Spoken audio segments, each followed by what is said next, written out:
Hello दोस्तों, आप सभी का बहुत बहुत स्वागत है मेरे यूट्यूब चैनल ड्रीम जॉब में।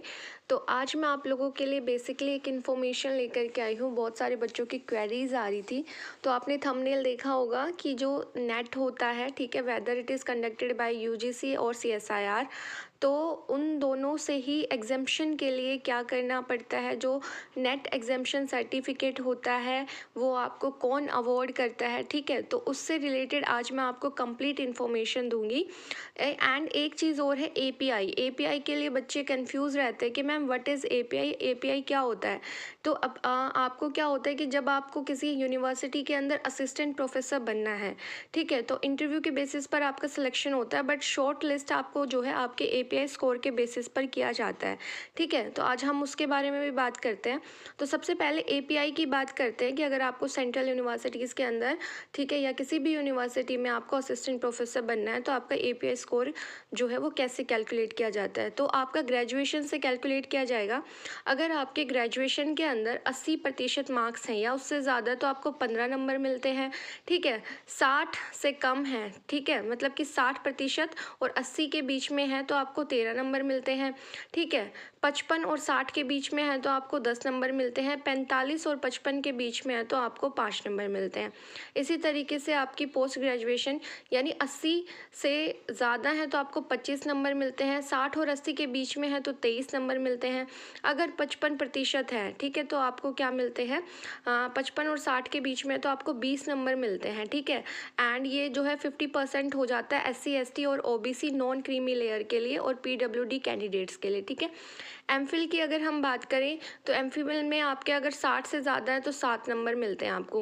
पीएचडी के लिए आपको 30 नंबर मिलते हैं। नेट विद जेआरएफ है तो आपके 7 नंबर मिलते हैं।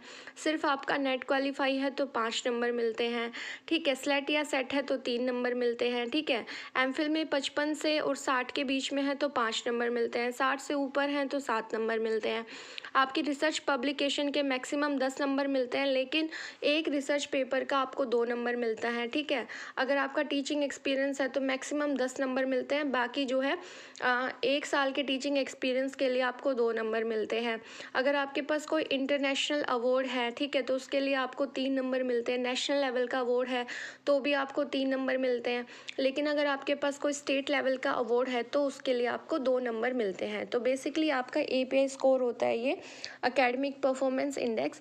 तो उसके लिए जो है आपको शॉर्ट लिस्ट किया जाता है जब आपका असिस्टेंट प्रोफेसर का बेसिकली आपको यूनिवर्सिटीज़ में असिस्टेंट प्रोफेसर बनना है, ठीक है। लेकिन जो आपके लोक सेवा आयोग के थ्रू जो वैकेंसी आती हैं, जैसे कि हरियाणा में अभी आई थी, राजस्थान में आई थी, ठीक है, यूपी की अभी चल रही है, तो इनके अंदर क्या होता है कि इनके अंदर एपीआई स्कोर की ज़रूरत नहीं होती। इनके लिए सिर्फ आपका मास्टर्स 55% मार्क्स के साथ प्लस में आपका नेट चाहिए होता है।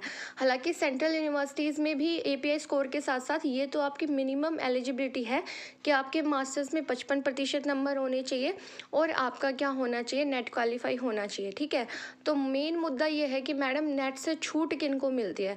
तो बेटा नेट से छूट उन लोगों को मिलती है जिनका 2009 से पहले पीएचडी जिन्होंने कंप्लीट कर ली है अपनी, ठीक है, या फिर आपने 2002 से पहले आपने सेट क्वालिफाई कर रखा हो तो आपको नेट से एग्जाम्शन मिल जाती है। तो जो नेट एग्जाम्शन सर्टिफिकेट होता है वो आपको कौन देता है, ठीक है, बेसिक क्वेश्चन ये है। तो वो आपको आपकी यूनिवर्सिटी देती है, ठीक है। और वो सर्टिफिकेट होता है तो उसमें क्या होता है कि ये लिखा जाता है कि जो आपकी पीएचडी है ना वो रेगुलर मोड में कंडक्ट की गई थी। यूजीसी की गाइडलाइंस का जो प्रोसीजर है वो फॉलो की गई थी उसमें कम्प्लीटली। जब आपका वाइवा हुआ था, ठीक है, पीएचडी का, तो उसमें 2 एक्सटर्नल एग्जामिनर्स आए थे। आपका जो रिसर्च पेपर आपको एक पब्लिश करना होता है, ठीक है, कि 2 रिसर्च पेपर पब्लिश करने होते हैं बेसिकली, ठीक है। वो सारी गाइडलाइंस जो यूजीसी की पीएचडी में होती हैं वो आपने फॉलो की थी आपके पीएचडी के दौरान, ठीक है। तो वो आपको आपकी यूनिवर्सिटी जो है वो प्रोवाइड करवाती है आपको net exemption certificate if you are a PhD holder, ठीक है। तो ये आई होप कि आप लोगों को समझ में आ गया होगा कि जिन बच्चों के पास क्या है नेट नहीं है बहुत मेहनत करने के बाद भी, लेकिन उन्होंने पीएचडी कर रखी है, तो जो उनका नेट एग्जामिशन सर्टिफिकेट है बेटा, वो आपको आपकी यूनिवर्सिटी ही ग्रांट करेगी, आपकी यूनिवर्सिटी ही अवॉर्ड करेगी। तो आप अगर आपको आपका नेट एग्जामिशन सर्टिफिकेट चाहिए तो आप अपनी यूनिवर्सिटी से कांटेक्ट कीजिए। एंड अगर आपकी 2009 से पहले या बाद में, ठीक है, 2016 की भी गाइडलाइंस आई थी यूजीसी की कि नेट एग्जामिशन के लिए, तो आप उनको भी जा करके डिटेल में डाउनलोड करके पढ़ सकते हैं। Thanks for